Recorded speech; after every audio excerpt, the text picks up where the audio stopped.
একটা ছোট্ট গ্রামে থাকত একটি ছেলে, নাম তার রাহাত, দরিদ্র কৃষকের ছেলে। তার বাবা সারা দিন মাঠে কাজ করতেন, আর রাহাত স্কুলের পরে বাবার কাজে সাহায্য করত।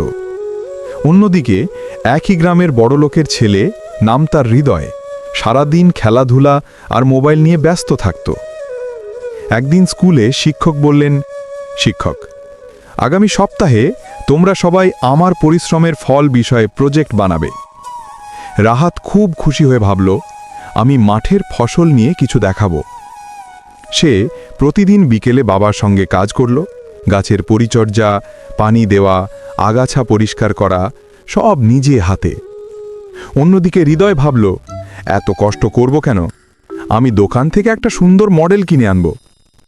সপ্তাহ শেষে স্কুলে সবাই তাদের প্রজেক্ট দেখালো।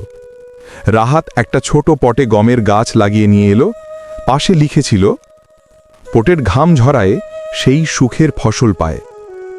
হৃদয় আনল চকচকে দোকান থেকে কেনা মডেল। সবাই দেখল, কিন্তু শিক্ষকের চোখে পড়ল রাহাতের গাছটা। শিক্ষক হাসি দিয়ে বললেন, হৃদয়, তোমার মডেল সুন্দর, কিন্তু রাহাতের গাছটিতে আছে সত্যিকারের পরিশ্রম আর মানবতার স্পর্শ। সে নিজের হাতে এটা তৈরি করেছে, মাটির গন্ধ মিশে আছে এতে। হৃদয় একটু লজ্জা পেয়ে নিচু গলায় বলল, স্যার, আমি বুঝেছি টাকায় সব কিছু কেনা যায় না, কিন্তু পরিশ্রমে আসে আনন্দ।